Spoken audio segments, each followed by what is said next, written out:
उदयपुर दौरे के दौरान बुधवार को साध्वी ऋतंबरा मीडिया से मुखातिब हुई।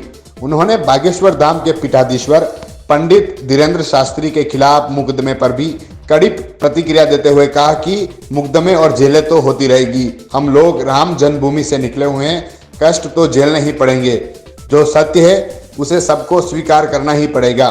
साध्वी ऋतंबरा ने कहा कि मुकदमे तुष्टीकरण की राजनीति के तहत हो रहे हैं, समाज को ऐसे मौके पर संगठित होकर अपनी परंपरा को निभाना चाहिए। मुकदमे होंगे, जेलें होंगी, वो अब ये तो कष्ट झेलने पड़ते हैं। श्री राम जन्मभूमि के आंदोलन की आग में से गुजरे हुए हम लोग हैं।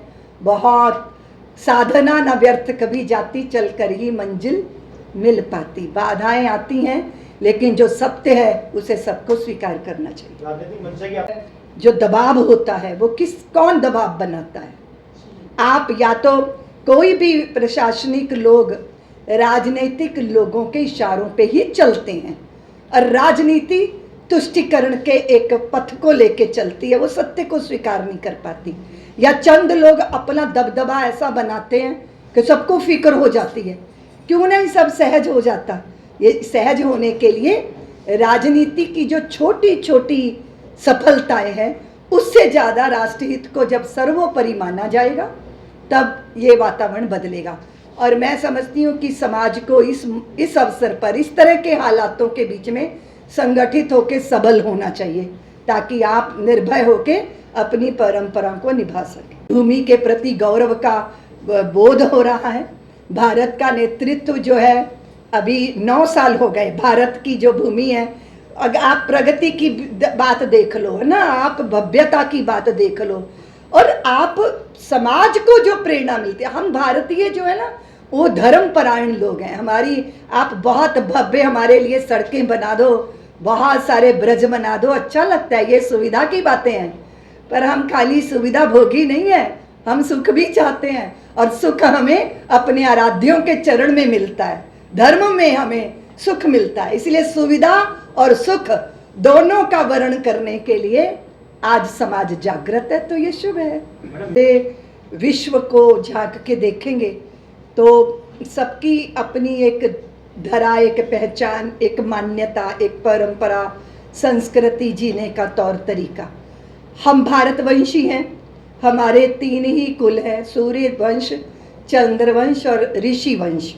इसलिए यहाँ चाहे कोई संप्रदाय, चाहे किसी भी तरह के पंथ का अनुयायी हो, पर वो भारतवंशी ही है। इस बात में स्पष्टता होनी चाहिए। हिंदू राष्ट्र इस दृष्टि से कि पूरा संसार अपनी एक जड़ मान्यता का शिकार है। लोग किसी भी दूसरे की पूजा पद्धति को, तौर तरीकों को बर्दाश्त नहीं करते। यहाँ तक कि बहुत दिखाई देता है आपको कि वो बड़े उदार लोग हैं, लेकिन वो रंग देख के भी भेद करते हैं। तो पूजा पद्धति की तो बात बहुत दूर की बात है, पर भारत भूमि भारतवंशियों की ऐसी है, हिंदुओं की ऐसी है, जहाँ पे किसी भी तरह की विचारधारा को पनपने का, पोषित होने का अवसर दिया गया।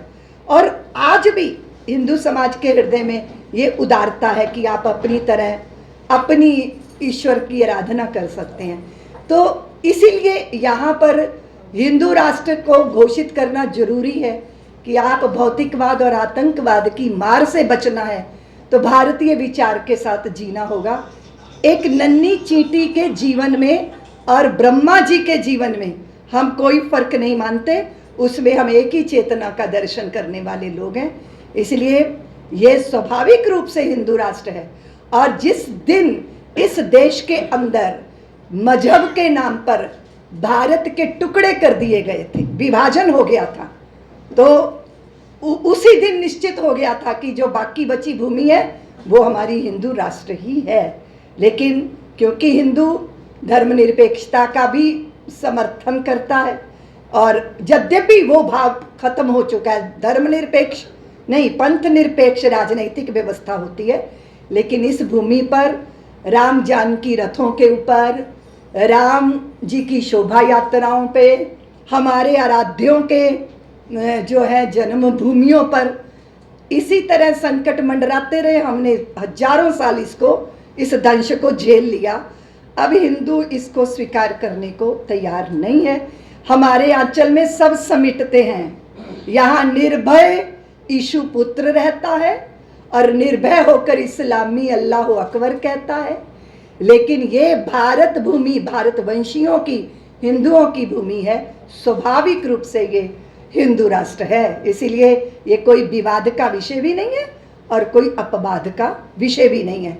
और जिस सेकुलरिज्म की चिंता तथाकथित हिंदू समाज ही बड़ी बौद्धिक स्तर पे जीने वाले हैं, उन्हें भी समझना चाहिए कि इस देश में हिंदू जब तक बहुसंख्यक है तभी तक आपकी तथाकथित धर्मनिरपेक्षता भी बची हुई है।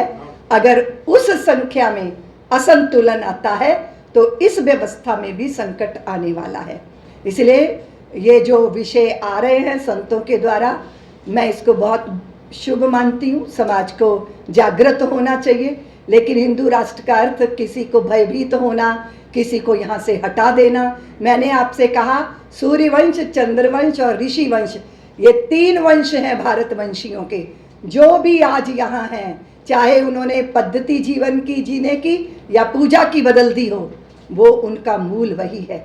इसलिए अपने मूल से जुड़े और भारत के इस उदात्त विचार को सुरक्षित रखें, ताकि यहाँ जो भी इधर उधर से मार खाया हुआ आए उसे भारत भूमि की सघन आंचल की शीतल छाया मिले।